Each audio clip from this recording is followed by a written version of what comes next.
Rocky, we invited this next young man because we want you to feel at home. He's a fellow with a kindly manner who really wouldn't hurt a flea unless the flea were wearing boxing gloves. And then look out. Here is Muhammad Ali.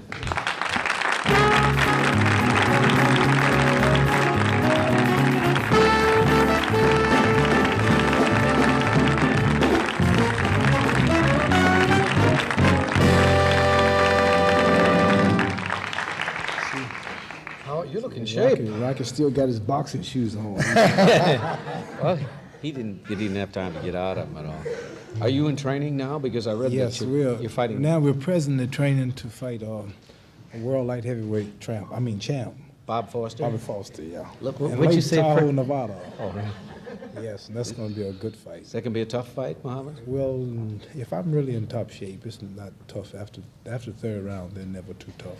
This fight, this show will be on the air after that fight has taken place. Right. So do you want to make a prediction here or now? We can kind of... It'll be something new and different because I have predicted a round. And by the time the people see this show, they will know that I was right when I say round 8. That's it, huh? It's Why over do you now. predict? It's do over you, now. Do you predict? Do you predict fights according to the shape? Well, I you're have to figure out. If like, you're in top for shape, example, is it quicker? Bobby Foster's a light heavyweight. He'll be about maybe 20 pounds lighter than myself. And every time he fights heavyweights, he usually loses because they're too powerful. But he's knocked out a lot of people. He's the hardest. He really is some hook on the puncher. business, yeah. Now, for the ladies watching, a light heavyweight cannot exceed 175 pounds unless he's fighting a fight that is not a championship fight, which in this case he will be up to what? Right. What will he come in at? About 190, maybe? He'll try to 185 or 90. I'm natural at like 215. I'm trim at that weight. What are you now? About 222. 222? Yeah. But he was knocked out also by Joe Frazier in about the third or fourth round. Mm-hmm. So I don't hit. I wouldn't say that I hit as hard as Joe Frazier, but I hit more regular, more constant. Often. Yeah. And he the way I figured it all out, I'm looking at his record about 8 rounds. That's it, huh?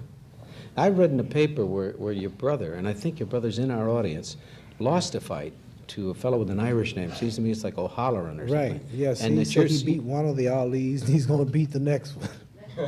And you signed to fight him. We're working on it, yes. Yeah. And he's not ranked, but it's just the idea of beating my brother.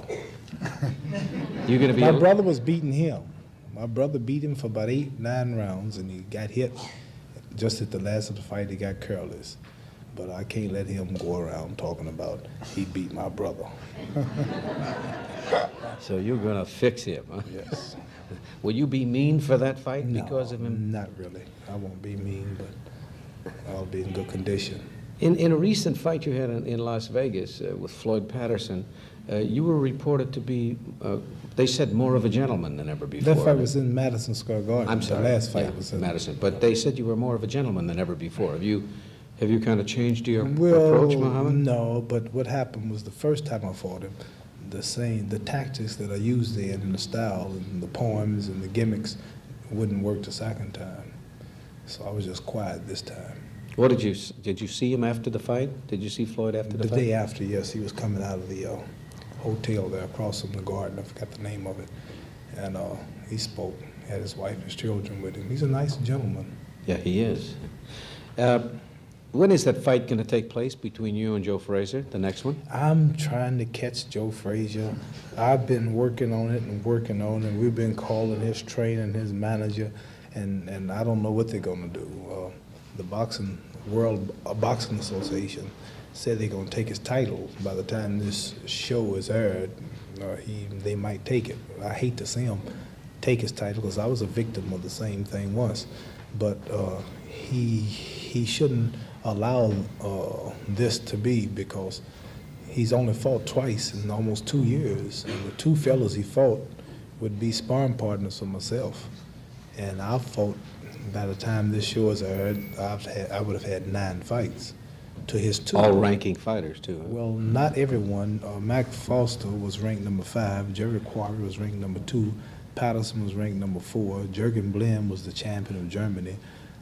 People like Alvin Blue Lewis wasn't ranked, but a rough fighter. Everybody was ducking him. George Chuvalo was champion of Canada. And everybody... Why do people duck people like the fellow you just mentioned, Alvin Lewis? You said everybody was ducking him. You mean Frazier was ducking him too? Well, yes. It's a business. See, like, for an example, Rocky will tell you when you was fighting. I imagine there was a time when you was at your peak, but before the people knew it, and they were ducking you. And top contenders wouldn't fight him. Because he could hit. Like if he was a fighter, and I was a manager, and you was my fighter, and you were ranked #1, and he was ranked #5, and I knew that he would give you a good fight and might whip you. Well, we would duck him because beating the #5 contender don't mean that much. And if he beats you, then he's got everything to gain, and you haven't. I see. He's got nothing to lose, everything to gain. But we might give him a ridiculous price. We want $200,000 to fight him, knowing they can't get it. And if they get it, then you'll gamble on fighting him. People like Joe Frazier, with his title, he won't fight all of the top contenders because it's a possibility he might lose because he takes too many punches. And a fellow that takes that many punches, like took a terrible beating when I fought him. I saw the fight. Terrible beating. First 6 rounds, you hit him with everything.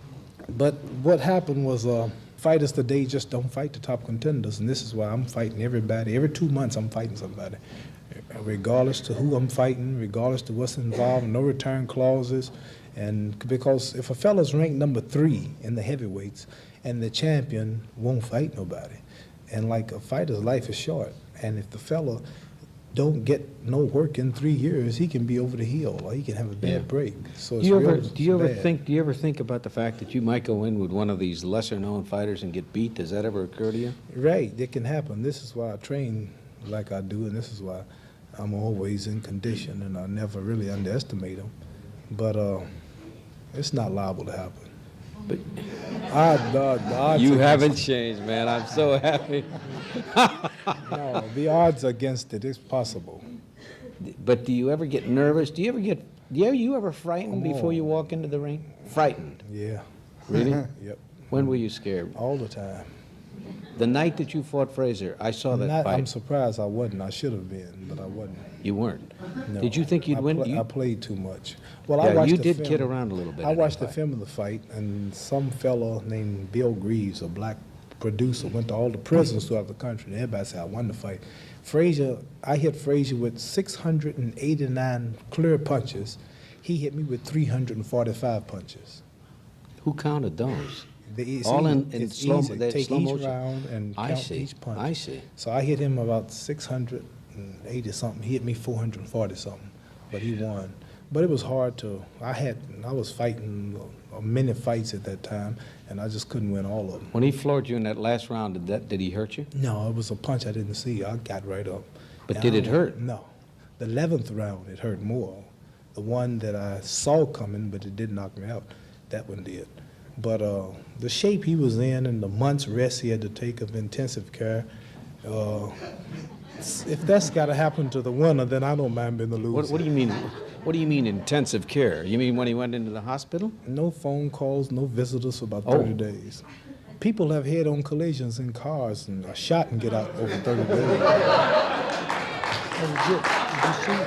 Did you see Joe after the fight? Pardon? Joe after the fight was really banged up, really swollen, really. Right? But the reason I played, one of your I just had a jaws swollen jaw. I was on the Dick Cavett show 2 days later. Too bad you didn't call me. I would have come to your show. I always call you. You know that.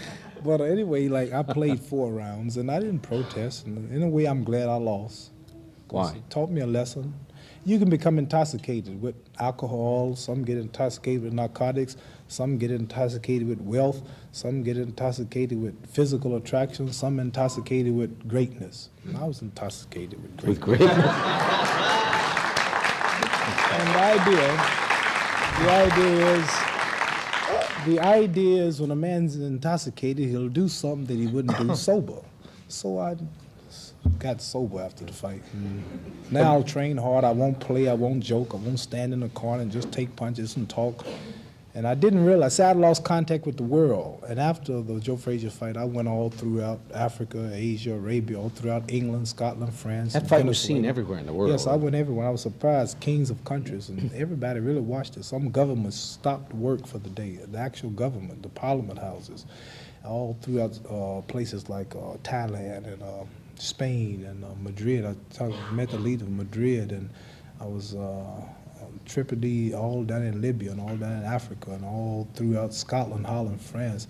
I was surprised at how many people really watched the fight. And during the draft fight that I had for 4 years, I couldn't travel, and I'd actually lost contact to how big it was. So now I'll be more serious. I just want one more time at Joe Frazier. I'm ready. Will you hang him up after that fight, win or lose? Will you hang up the gloves? Well, I wouldn't. I could say yes, but I wouldn't want to say that and not really be positive, because if we have another top are you thinking contender, about it though?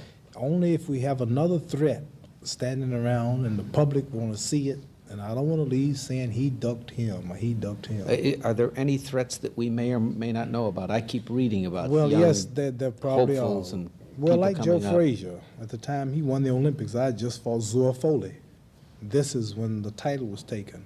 He was just the kid in the Olympics at my last title fight before they took the title. He's not that much younger than you, is he, Joe Frazier? No, he's about 20, I think. Joe's about 26. How old are you? 31, man. 30. Ain't you getting old? We'll be right back.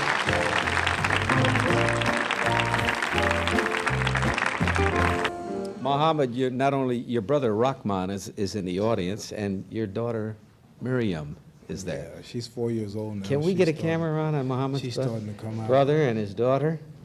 Yeah, Miriam, will you come down and be with us on television? Oh, look at this!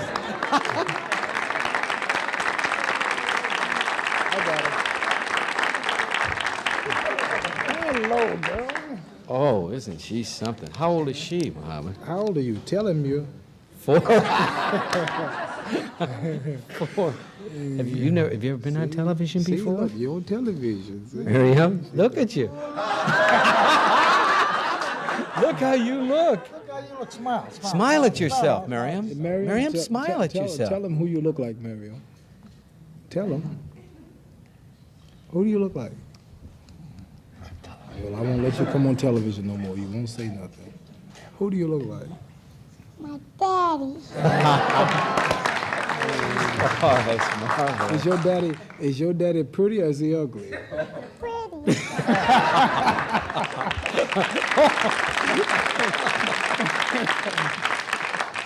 You had, Okay, is she a twin? No, the Didn't I read where you twins had- are 2.5 That's right, I read where you had and twins. got a boy about 6 months. That's So something you've else. been on television long enough. You go back over there because it can't be one star in the family.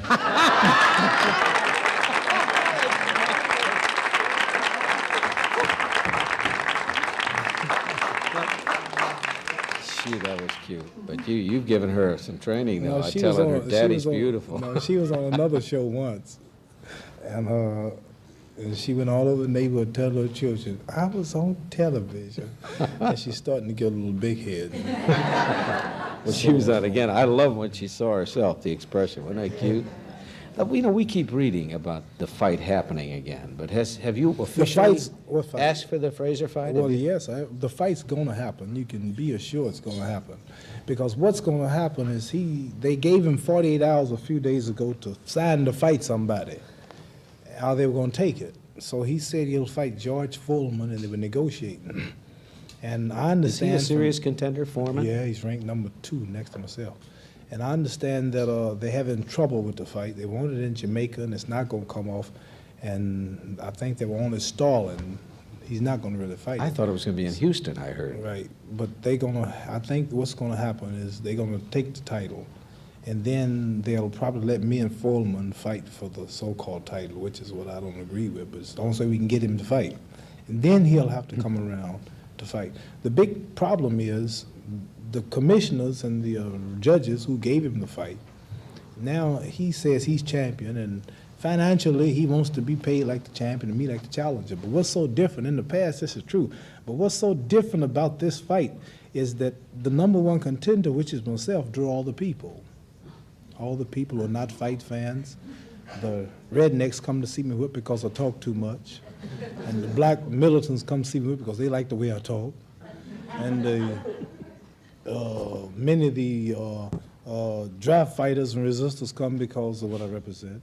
And the people of the Muslim religion come because they like me because of that. And people who don't like the Muslims come to see me whip. So you add it all up, we got a good crowd. So you want to be, in other words, you want to be paid accordingly because you say you're drawing more people? I would say which is still good. We'll go 50-50 on whatever, and our managers will talk about it. But for a dollar less, I can't go in. When I see Joe Frazier fight his first fight in New Orleans, a day before the Super Bowl, he couldn't fight on his own. He had to fight while the Super Bowl crowd was in town, and the arena held 7,000. He drew about 5,500 people. Well, he did. I don't think he planned that. I think probably the promoter planned it that way, I'm didn't trying to say the seats were there, and Joe Frazier was defending the title after me. Then he fought some Ron Standard in Nebraska, somewhere. Nebraska, Omaha, yeah. And these are places, and then they're talking about Jamaica. These are places real great fighters don't fight. New Orleans and Nebraska, you know, they fight in New York and places like I fought, Zurich, Switzerland, Tokyo, Japan, Dublin, Ireland. Yeah, you fought in I Ireland. want to fight all over the world. And we like draw 17,000, 22,000. Our fights on satellites. And Joe Frazier's 2 title fights since me was on home television. Like if you had a bathroom in the toilet, you could watch television in the toilet. Or if you had A bathroom in the toilet? Some people do. You mean a television? Yeah, a little tab. Oh, I mean, yeah. television. So, when a fight's sold to home television, it's a cheap fight. And like even my fights now, almost like they need 4 satellites and they bounce from like 62 nations in every place in America. Now, the fight you're fighting now, they're doing that too? Okay, you can't get in theaters worldwide. So what I'm saying is like it's kind of hard for me to sit down and, you know, take low just because somebody... How much do you want to fight him? We don't know what to do. Well, no, you know how much you want. I keep reading because figures. of myself and only me. Yes. The fight will draw about worldwide in one night 50 million. How much of that do you want? Well, you mean after Uncle Sam? No, before Uncle Sam. How Before much? Uncle Sam, well, I don't know what we might. We each got what, $2 we could million for settle- the last? Yes, but this would be bigger. We probably settle for 4 apiece. $4 million apiece. How much of that can you possibly wind up with after Uncle Sam? 4 million, manager, trader, expenses. It'll cost about 200,000 to get in condition in camp and paying the whole crew. It'll about 100,000 for the attorney. 100,000 for the attorney? Yeah, maybe 2. Honest to goodness? And then there's a lot of I'll things get you you a don't know lawyer about. much cheaper than that. No, how much do you think you'll wind up with out of that? Out of 4, I'll be lucky if I can go home with 1 million. That's Which is good for one night's work. You realize something just occurred to me. I didn't realize it. We're sitting with a guy who made $2 million in one night. It was 2.5. I'm sorry about that. But the government took 2 million. You're kidding. How could they? How could they? 2 million? How could they You take really 2 believe I'm the greatest, don't you? How could I think you got a bad manager if they took 2 of the 2.5 Ain't nothing you can do million. about it. Well, you go in like the federal government takes $1.8 million, and New York State made a new law real quick just for me and Frazier. Just for that fight. 12 men in suits, dark suits, came to our lawyer's office. Came right down. 12 men. 12 men. And they took Have you ever heard this song? This is the story of 26 men. No. That was the story of 12 men they only needed who 12. rode the New York territory. Mohammed, did you hear what Rocky said a little earlier when he said something about if he'd be nice to people? We were talking about, I said if whether he had been a fighter or not, I think he'd have made out very well because people like Well, him. some people are different. Some you can't be nice to. Some Do people you take really niceness. believe that? Yeah, Really? I tried too much. What were you going to say? Your wife is one of them. My wife? Your wife, my wife, and your best friends, even your mother. You can't be nice to Well, him? yeah, you can be nice, but you gotta kind of watch it and govern it, because if you be too nice, you can say, for an example, wife, I'm gonna give you $100 a week allowance, and you give 100 a week. Wife, I'm gonna buy you a pretty car, buy a car, any kind of clothes you want, but you just let something happen, or you get angry, and you miss it for about a week, and just don't do it. You don't do nothing for me. You don't give me nothing. Yeah. Here's another fighter afraid of his wife, I'll tell you right now. You can be so good. I've had people who work for me, and a lot of people have experienced this. And you can pay them so much, treat them so nice, but just miss it once. I mean, you can give this to somebody. Just miss it once, and they'll think you owe it to them.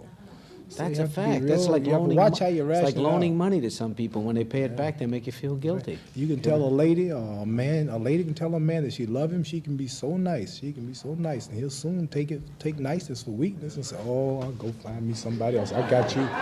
You got to always You know not be home something? and keep them worried, and make them think you don't love them. You can't let them know it too much. My little daughter, the one you saw right here, she'll come in my bed in the mornings and she'll lay down and she said, "Daddy," and she'll kiss me.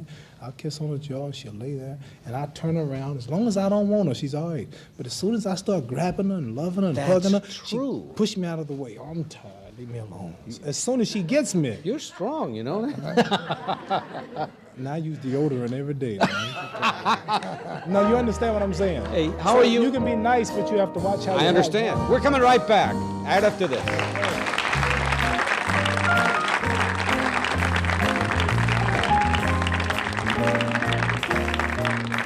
Both you and Mohammed should know about our next guest, because among the many subjects he has written about is the world of professional fighting is one of them.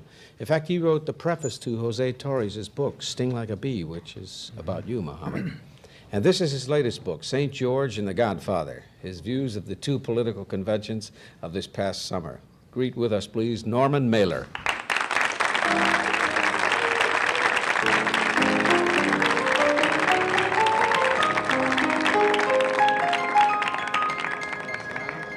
I'm going to want to get you right here if I can, okay? You, didn't I read where you were doing some fighting yourself and working out in the ring with fighters? No, I made an arrangement with, or Jose Torres and I made an arrangement together. We each said, at a certain point, one of us, we just talked to each other and we said, I said, well, I'll teach you how to write and you teach me how to box. Actually, he'd been doing a little writing and I've been doing a little boxing, and we thought we might be able to improve each other a little bit. That's kind of a sobering experience to step into a ring, whether you know he's going to pull his punches or not with somebody like that, isn't it? No, it's much easier. I mean, after I boxed with Jose for a whole summer, I started boxing with, pretty good amateurs, Golden Glovers about my Really? weight.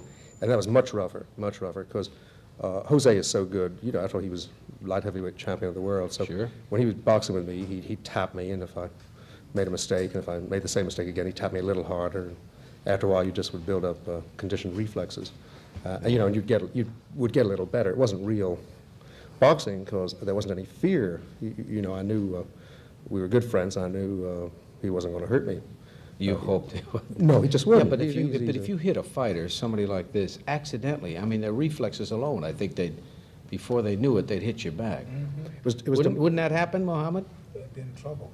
Well, but I don't have to tell you. It was demoralizing because I always used to think that I had a little flair, and I'd work out with Jose, and I couldn't, I hit him with a right, and we boxed all summer long, and once we were boxing in the summer, and once I hit him with a right, and he stopped boxing, he ran around the ring, he said, "He hit me with a right, he hit me with a right." He was that happy that he was a teacher, and he was that happy that I'd hit him with a right that he wasn't expecting. That he just was overjoyed, but it was demoralizing, really. Is he I've still been a very keeping modest good? man. Is he still since keeping good shape? Jose? No. He's an ex-fighter now. I'll tell you, he writes a heck of a good column in the I taught him a Post. little about writing. He really does. I'm very surprised. I really am surprised. I think you write that column. Oh no. He's a good writer. He's a very intelligent fellow. Yeah, man. Well, you know him well. Speaking of Yeah, that, Jose why is it, Norman, that people don't think generally of fighters as being intelligent? Most of them are quite bright that I've come in contact with. I think it's the fault of sports writers. I think sports writers, generally sports writers, I think are punchier than prize fighters, for a simple reason, which is that they go out and they get their adrenaline roused by seeing athletic contests all the time. Some of them were athletes when they were young and some weren't. But they all get that adrenaline going, and they go out after when they drink. And if you got a lot of adrenaline in you and you drink, it's the same as taking punches. I consider myself a tiny bit punchy, and it's from all the drinking I've done over the years.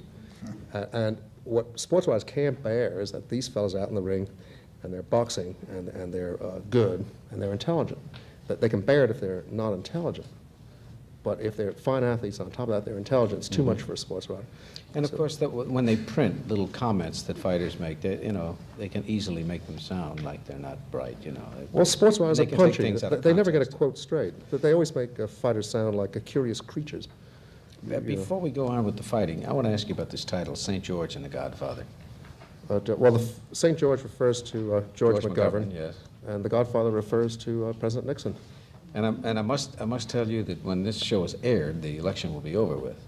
But I still want to talk about the conventions and your feelings of the two past conventions. How do you feel about conventions in general? I love them by now. I mean, there are few things that you get Are they fairly good at. necessary? Oh, I think they're necessary. I think there's a principle in a convention, which is that politics, after all, is not an idealistic occupation. It's an occupation which really, it's an activity which really goes across the board. In other words, everything's involved in politics. At one extreme end, you have idealism. At the other end, you have total corruption, and in the middle, you have all sorts of power plays. In other words, I think if you think of a professional football team, you wouldn't ask everybody who plays on that team be a God-fearing Christian. And by the same token, in politics, it's part of moral activity. It's part of circus, and that's part of life. You said in the book that when you got to Miami, you knew you would not be able to write objectively about the convention once you spent a couple of days there. Why? Why did you get this feeling?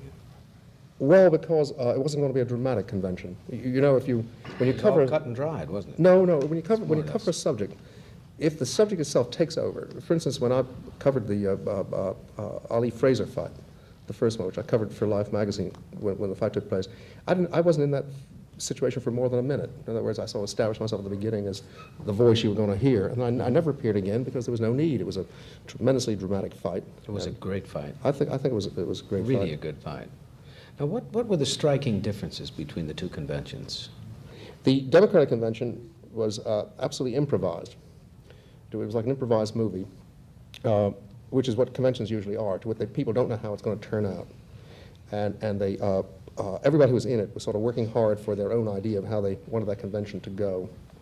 And the convention came out as a result of all the forces that were working on all the other forces. So it was a tremendously complex convention. It was fascinating 1 hour and very boring the next. Yeah, there was a lot of boredom, I agree. Endless boredom in places and very lively in other places, and it was real.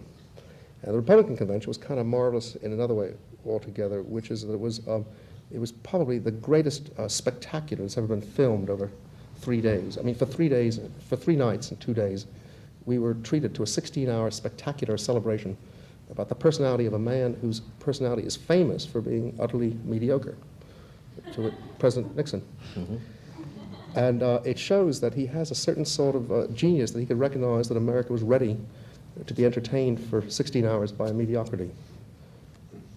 That's not a man. I mean, the man himself is not mediocre, just his personality. I see. I got the feeling in the book also that some of the appearances of major stars and some not major stars appearing in his behalf kind of turns you off, too.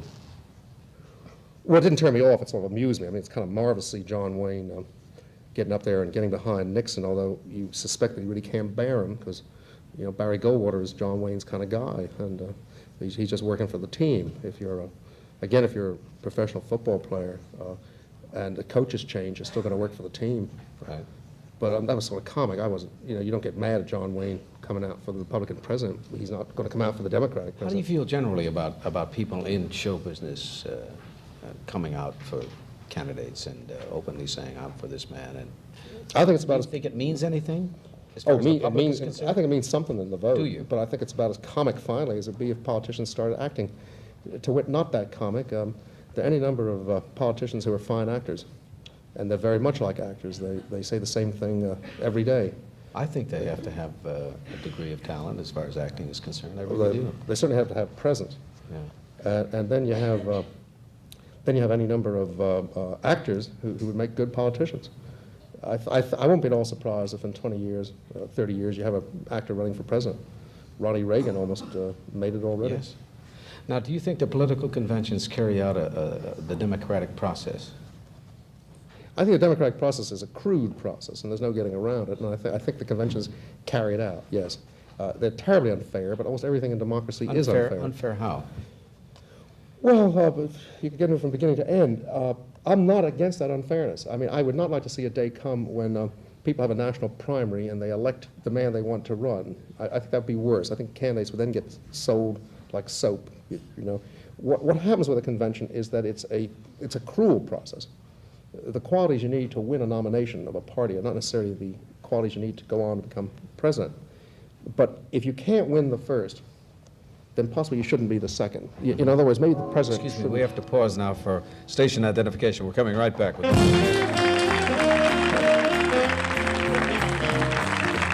Excuse me, Norman. Can you finish what you were saying? We had to cut away for that station break. I'm sorry about that.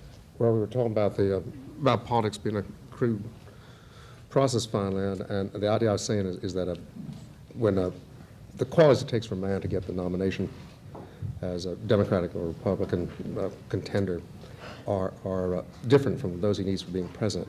But nonetheless, that's part of it. What we ask of a president is that he be fantastic, that he be able to do one thing that's very difficult in one way, and that he be able to do something else that's very difficult in another way.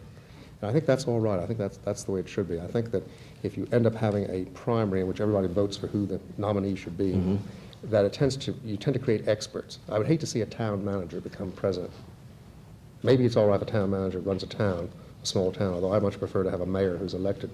But I think by the time you start having the town manager become the president of the United States, because he's the most expert man at being in the presidency, I think we're in trouble. I think the president finally must be a man who has a huge personality rather than be a man who knows a great deal about economics, government, and civic management. Yes. What do you think this medium has done to that overall picture? I mean, let's go back to the debate between John Kennedy and Richard Nixon. I mean, Mr. Nixon was ahead at the time, and when the American public got a look at John Kennedy, it was all over. I mean, it became at that point a kind of a beauty contest, didn't it? It became a beauty contest, but that's important. The man who's president should ideally, I think, be a man who's exciting to Americans. Because after all, the man who's president occupies the dream life of the country. In other words, John Kennedy did that. People have fantasies about yes. the president. And when, for instance, when President Eisenhower was president, people thought about how if they ever got to meet him, they'd go up and they'd shake hands with him, they'd say something polite and courteous, and he would be nice to them. In other words, they thought about being proper. When John Kennedy was president, they thought that if they got up there, maybe they'd say something funny that would make him laugh. Maybe because of his wit. Maybe his beautiful wife would yes. smile at them. And that made them think about being a little more adventurous, a little more interesting. I think the president's hands are very often tied as far as how much he can do politically, but he can do a great deal toward changing the style and the manners of the country. How do you think people fantasize? How do you think they think of a Richard Nixon if they've had a chance to say something to him or meet him? What do you think? Well, I don't know. I would think that they would walk away and say, "My God, I've just shaken hands with a computer." Really? You feel that strongly? Well, I do think he has a false personality, which is entirely directed by his brain. In other words, I think he says to himself, "Be charming, smile." And I think he says, "Be stern. We will resist the enemy." I think, his entire personality is fraudulent. I think he has a magnificent political brain, but I think it's but I don't think it's at all ever muddied by any moral considerations. I think he has the brain of a computer. He takes all. Is that good or bad, to have a president with a brain of a computer?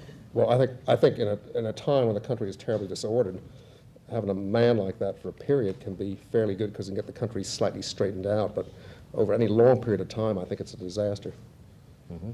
Now, let's get away from that for a moment. You mentioned before, having covered the Frazier-Ali fight. What do you think of each man as a fighter, by the way? Well, I think Muhammad Ali is possibly the, and it's a pleasure not to have to say it behind your back, but I do think that it's possible that you are the greatest fighter of the 20th century.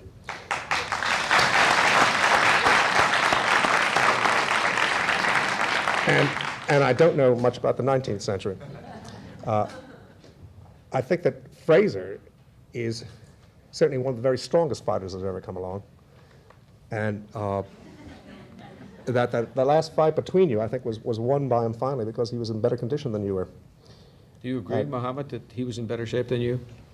Yes, because he took a whooping that I couldn't have stood. Well, that was his calculation. He is a fighter I who would... couldn't take that kind of punishment. I think I'd quit if I got beat in the face that hard and that much. Well, but he did make you run slow in the middle rounds. That's one of the reasons he had a great many rounds. Well, I was off like 4 years, and I got a quick notice, and it was really a miracle that I did what I did. See, Joe Frazier was just annihilating everybody in 1 or 2 rounds. And after the fight, he'd go to his victory parties. But, you know, being a quality type fighter that I am, and although I was off for 4 years and rusty, still I had enough to, I would say, put him in the worst physical shape. But Now, I think I Joe, won 9 rounds. Would you like to comment on Joe Frazier, Norman, as a fighter? Well, I think it's easy for me to say because I'm not a fighter, but I do think that Muhammad Ali underrates Frazier consistently. I think if you had never come along, people would have spoken of him as possibly the greatest fighter of the 20th century because the man, while he fights in a familiar tradition, you know, he's very much like Marciano in many ways. Sugar Ray Robinson was in that 20th century, too.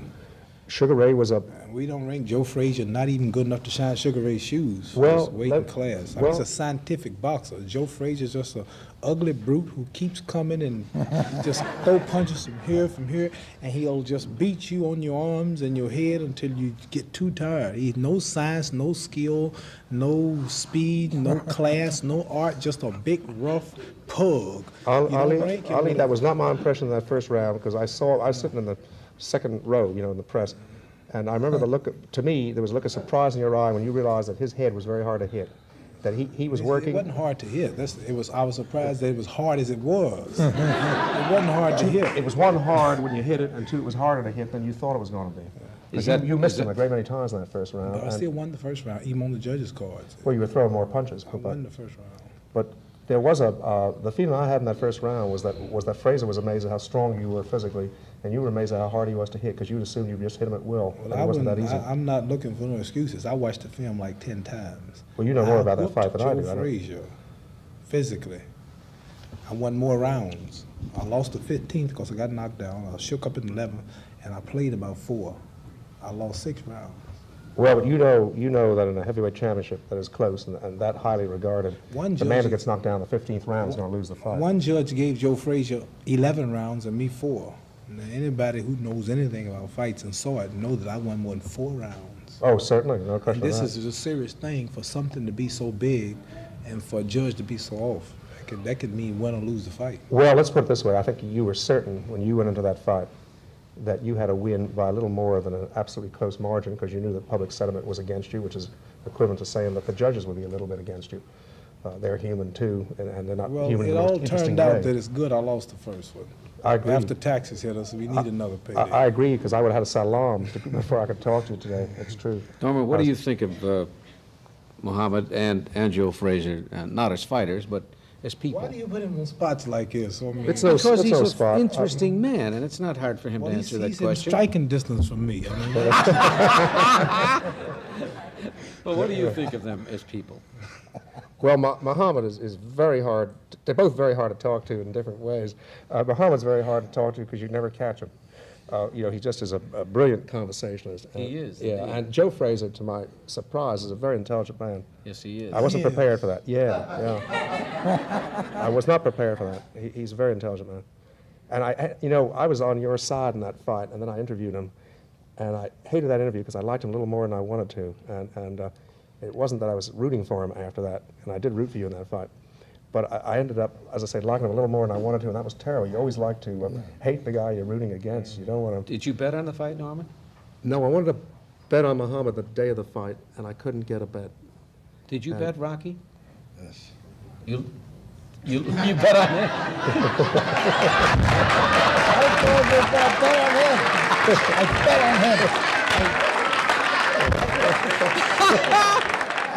You want to know something, Muhammad? Me too. I just see a guy with his left hand he'll take the fight so easy, even if you don't knock on him out. television and everybody interviewed him. I felt so good. It's all Muhammad Ali. No doubt, Muhammad Ali. Yeah, he's not been I believe he's one of the greatest fighters I've seen through the whole year. They talk about the old times, the new times. I think this here man here there only comes once in a lifetime, a guy like him. Really, he's just a fantastic fighter. That's a guy. We're going to come right back, right after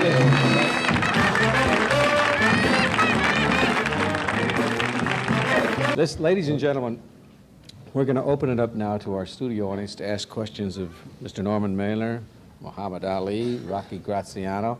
If you will be kind enough, when you raise your hand, I'll call on you, and if you will stand, please. Gentlemen, right there, would you stand, please? I'd like to ask you, Ali, since you were retired at an early age, what are your plans for after you retire? Really, life is so short. I figured it out. If a person is 30 years old, he's lucky to say he's lived 3 years. Because if you add up all the 8, 9, and 7 hours that you slept for 30 years, probably 8 years of your life was spent sleeping. And then if you add up all the time that you spent in school from the 1st grade to 12th grade, about 12 years in school at 6 hours a day, that's about 3 years in a classroom. So that's 8, 9, 10, 11 hours, 11 years out of your life if you're 30. Just getting prepared to come out into the world. And add up the time that you washed up, dressed up, ate breakfast, and went to school, the traveling time to come home from school, to another city, to a party, to the grocery, just all your traveling time, probably a year out of your life. Add up all the time you set to watch television, somebody else's idea, the Mike Douglas show, whatever, probably a year out of your life. And like when a person is 40 years old, then usually they're fully educated, the children about 9 or 10 years old, and they're just getting really started for security. And life is so short. And like when I retire, I just want to invest properly while I'm working now, where I can just take all my time and educate my children and traveling and spending time with them, and also working here in the, using whatever little influence I have with the problems that black people have among themselves that the president, the senators, nobody could even touch as far as solving them. So this is all I plan to do. Next question. Where? Excuse me, I can't. Oh, lady on the end. I'm sorry, right there, Ralph, in the corner. Would you wait for the microphone, please? Right. Rita Grillon, this is for Muhammad. Mohammed? Mike asked Rocky if he was afraid of his wife, and he said he was deathly afraid of her. Are you just as afraid of your wife? Only if I'm wrong. We got a fellow over here raising his hand, Yes. right in the corner. Back Where? there, grab him. He's Okay, put a microphone in the camera over there, please. Okay. Yes, sir. Yes, this question is forwarded to Muhammad Ali, and it's in agreement with Norman Mailer and Rocky that I think he's the greatest. And the question is that I want to ask him, being the fact of the experience that he had, 3 years being out of circulation and being stripped of the opportunity to fight in his profession, do you think that that would have happened under another administration? And do you think that the reason why it prolonged as long as it did, you think it had some bearing to do with the present administration? Well, I don't know enough about administrations. As a matter of fact, I know nothing about Democrats or Republicans. I don't know what they represent or what they stand for, and like it's never really done nothing for things that I'd like to see done. So I don't know nothing about administrations, and it's all in the past. It's like a dream. To me, it never happened. I don't pay no attention. Okay, next question. Young man, right there. Would you stand, please? This question's for Mr. Mailer. I'd like to know what he feels McGovern's chances are in the election. Well, this is going to be after the Yeah, fact, this you is know. going to air after the, but that's all right. Go ahead. Well, all right, I'll speak before the election, and then you can see if I'm right. I don't think McGovern's going to win the election, and I will be very surprised if he comes within 10 points of the president. I think Nixon got much too large a lead in the beginning, and McGovern's never been able to catch up. Interesting. How many states do you think he'll carry, Norman? Oh, I think he may not carry any more than 6 or 8 states, if not. All right, next. The young lady up in the back, right there. This is for you, Mike Douglas. All right. If you were asked to pose for Cosmopolitan, would you do it?